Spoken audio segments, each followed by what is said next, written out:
like there's like, what is it, breathing exercises and things that you can do to get like close to.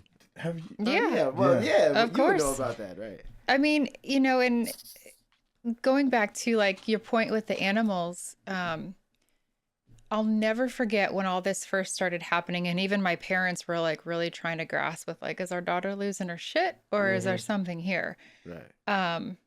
And they started to see it in real time. When I was out in public, I would be like, oh my God, so and so's daughter's like tagging along behind them, and I don't know these people. I'm just in a random place.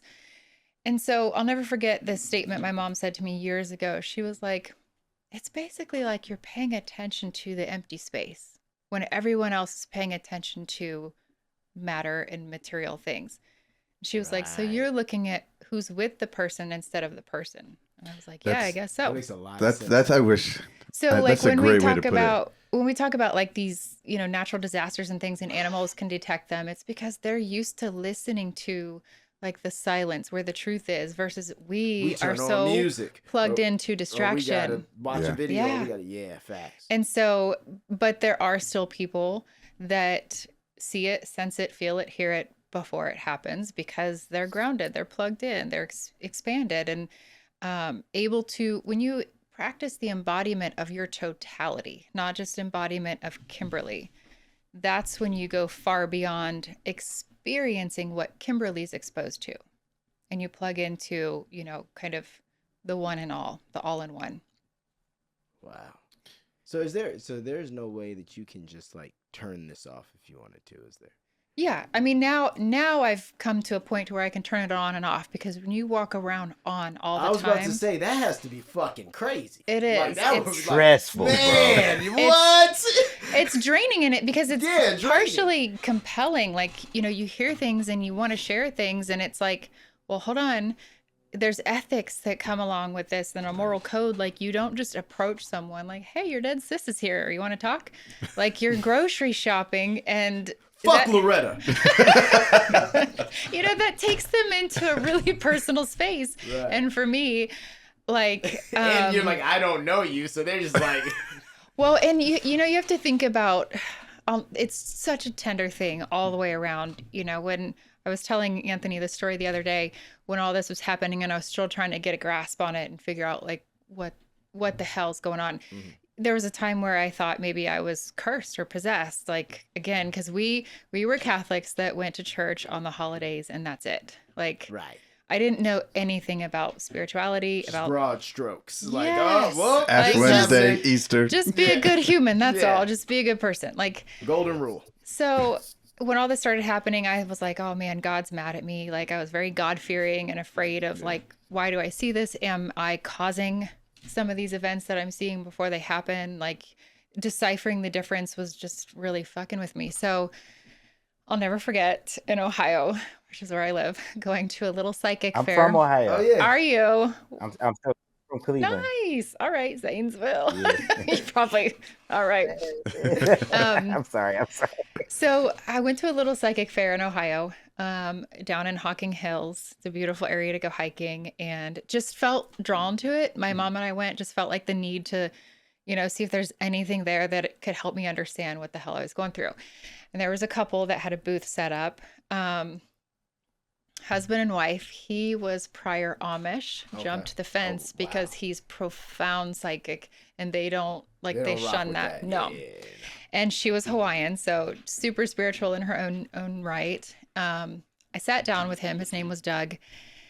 And we were talking, and, he's looking at my energy and so on. And he was like, you're profoundly psychic and blah, blah, blah. And I'm like, okay, and you're sort of like in shell shock. Like, I don't know what that even means. Right. And I remember telling him, I said, I'm just really afraid. Like, I don't know what this is. I'm afraid if I keep doing it or sharing it or allowing it, God's going to be mad at me. Mm-hmm. And he just leaned in and he goes, but what if it is God? And I was just like I felt like some sort of big bang happened inside me. And I was like, oh shit, I didn't think about that. Right. Now I see it as God. So ever since then, I made it my promise. If this is you wanting to move through me this way, I will use it to turn people's eyes back to you. that is why I don't go up to people in the grocery store and say, "Hey, Susie," because it's so much more sacred than that. Right. So, and it's tough when you see some of these people popping up claiming to be psychics and mediums and not holding it in that regard. Yeah, I know. That's hard. I can understand that. Well, that's already, even what you were talking about, like setting your intentions going into these things.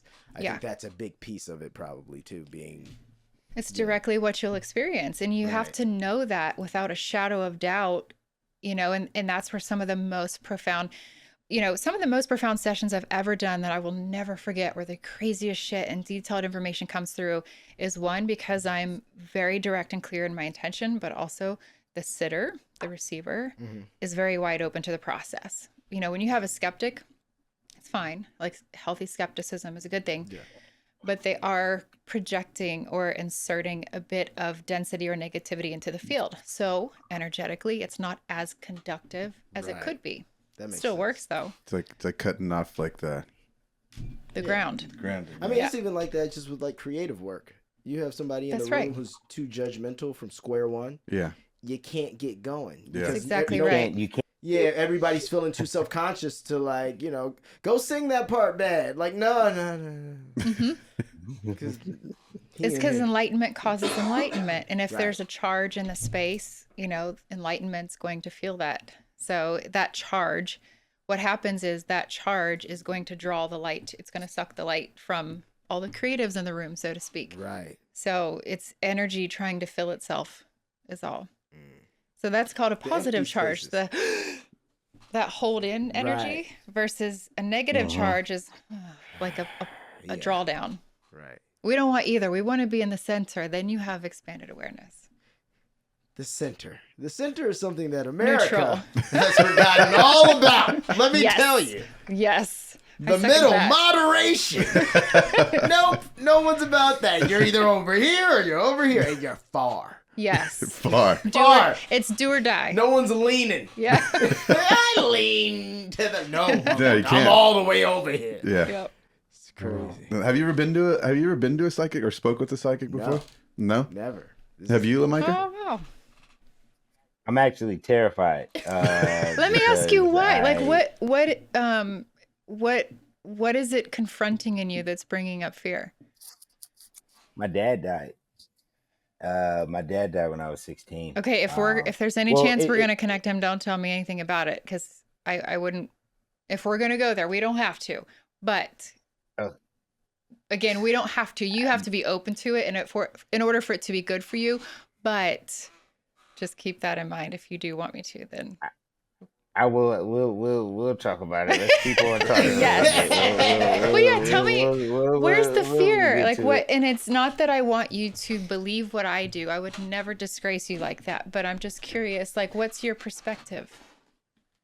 Well, to just give you full perspective, it's several things. So it's I'm a big movie watcher. I love movies. Mm-hmm. And like I told you before, I believe communicating gives the energy, opens up the realm of talking, and then they have now the ability to communicate with you. And I don't necessarily know if I want that ability, because I don't know if I want to be able to see that. And to be able to, I'm already sensitive. That's fair. I'm very sensitive to things. I'm sensitive to emotion. I'm sensitive. When you were saying, when Anthony was over there saying, you could feel energy, when someone else is mad, I could tell when Maestro's mad from a mile away. Like, I don't even have to be on the phone with him. This is why we get along, though, because I feel people. Like, I can feel people's energy. So even if I walk into a room that's not very conducive to me, feel it instantly. No one has to say anything. I feel disrespect way more than other people. Some people just look at it like, oh, that's just what's going on. I'm like, nah. There's so many layers to what just happened, and somehow you don't see that. But it's intuitive, though. He's very intuitive. I'm very intuitive. So it's like, when he, just to be honest, when he's arguing with his girlfriend or something, or they're having a little moment, I don't even have to talk. I don't have to talk to him. I don't have to talk to him. I don't have to speak to him. I don't have to nothing. I'm I'll be like, "Hey, what's up?" You're like, buddy, you shifted. What's going on? Something shifted.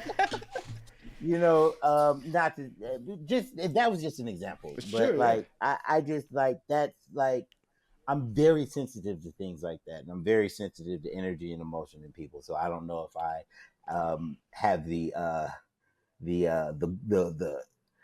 I don't know if I have it in me to take in more. Sure. Secondly, my father died when I was 16. That was my hero and everything like that. To communicate with him is scary because it's like I think I'm on a great path now. Mm-hmm. But I was on some bullshit earlier, and I'm sure he was like, "You are on some bullshit." He just comes in screaming, "Motherfucker!" The first thing he says, "I've been waiting to talk to you." Listen, sometimes they will say things never in a tone of judgment, but they will say things like, "This is long overdue for us to talk about," but it's never in a tone to judge you. And the reason why is because he has full awareness. He understands why you're on the path you're on, why you do what you do. And, it doesn't matter how much you love someone, they can't interfere with our destiny. That is between you and God, and that's it. And they know that far better than we do. Kimberly did help me a lot with a lot of me understanding death a lot now. I've come to terms that I've accepted it more, because everyone's so scared of dying. Ain't nobody getting out alive. Nobody. I'm not scared to die anymore. You can't say shit like that, man. you of all people are not allowed to say shit like that, bro. But you know what? That would be a hell of a first, though. Man, yeah, I'm the first motherfucker not to die. How you doing? My name is Maestro. We on year 2000 of the podcast. I know they do holograms. I still like to use the good old internet. But Kimberly's taught me a lot, though, about death and how it works, and it's become more accepted to me in a way where I understand that your vessel is not here, but you're still here. Do you know what I mean? Yeah. So it gets a little scary jerking off. But you know what's crazy? Bro, we are so much. That was my next question. That was my next question. My dad has seen. Can they see you jerk off? Yes. Do they care? No. Yeah, what? Wait, I don't want that. I don't want. It's human nature. Like they know we have sex. They know we choose when they pop in. Like, this is the 4th time today, son. Really? I wasn't busy today. Damn. They can see it. They know when it happens. They don't care. But are they living their own lives, or sometimes they'll just pop in and be like, "Oh shit!"